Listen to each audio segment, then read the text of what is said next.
This is an old Echo CS-280E that I scored at an auction and a box of stuff last fall. Just got around to playing with it here. When I got it, it was missing a spark plug. Didn't know what all was wrong with it, so since the spark plug was already out, tested the compression. It was right around 120 psi on the compression tester, so I thought, well, pretty good possibility it's going to run. Threw a new NGK spark plug in there, and sure enough, within a few pulls, well, of course, after I added fresh gas, there was no gas in the tank, but within a few pulls, it was sputtering and trying to run, and didn't take much to get it running after that. You can see it's an old saw. Echo's serial numbers are impossible to tell, what year they were actually made, but this is definitely an old top handle saw. It's got the 12-inch bar on it. Really handy saw though for lemon. It's not overly heavy for as old as it is. You would think, being older it would be big and kind of clumsy and heavy, but it's not too bad. You can see here, this is the way I got it. Other than, like I said, I put gas in there. I put some bar oil in it again today because I had it outside here cutting up some skids and stuff like that we were getting rid of. But right here's the fuel cap, and let's see if I can get this off here. It has a tiny little mouth there. Just to give you an idea, that's the tip of my finger, my index finger. So I can get about one knuckle in there. That's all the bigger that is. So you got to use a funnel when you're filling this thing up. There's no sticking the end of the spout from the gas can in there. Not on these new gas cans. And same way with the bar oil.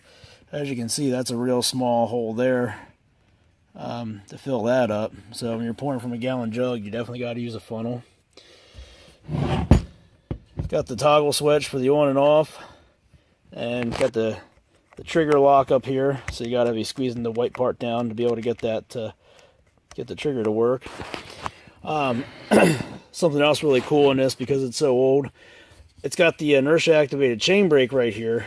So when this hits against your hand, it stops the chain, just like a chain brake on a newer one.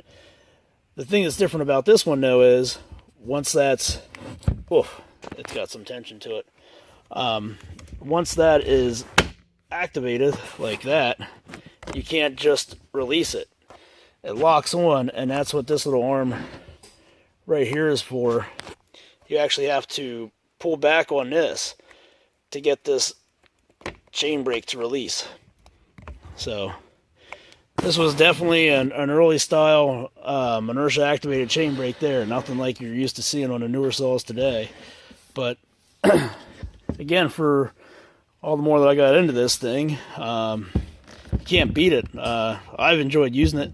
Like I said, we were using it today to cut up some scrap wood and stuff like that. Just a handy little saw to have. 12-inch bar, real maneuverable, for lemon and that.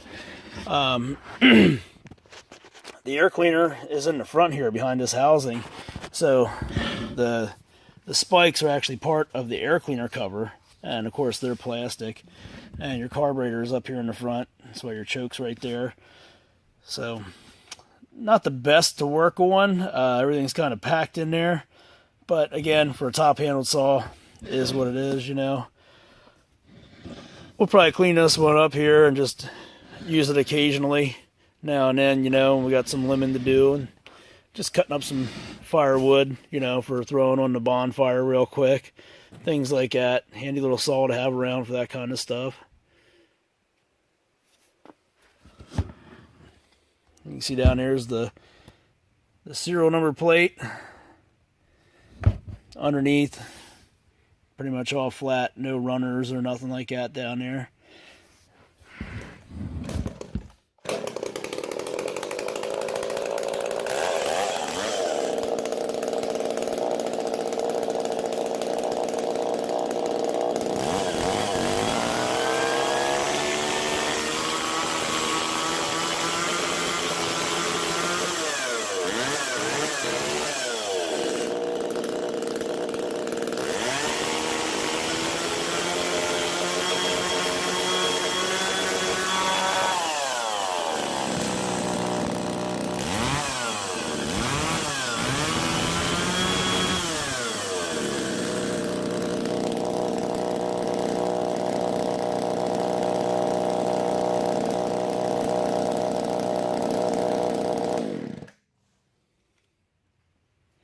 So here we pulled off the air cleaner cover.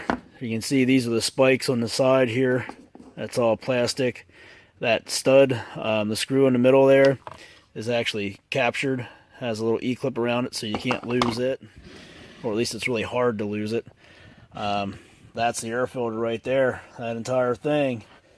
And then around on this side here, that's a look at the clutch. And that cover for the chain and the clutch covers the muffler and everything.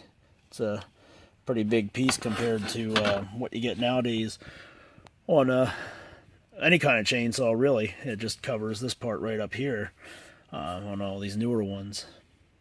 So now you can see a better shot there of the serial number plate and everything. So this is our Echo CS-280E, and we're going to clean it up a little bit, break it out every now and then. You know, keep the gas flowing through it and keep it running good. That's the biggest thing with these saws, you know. You got to keep the fuel fresh in them. Just get them out, start them up every now and then. You know, cut through a little piece of wood here and there. And it goes a long way in preservation of the life of the saw, especially the fuel system, you know, the carburetor, the fuel lines, that kind of stuff. So, all right. Thanks for watching. And as always, if you enjoy what you saw, be sure to subscribe and keep checking back. We're always putting out new material. Thanks for watching.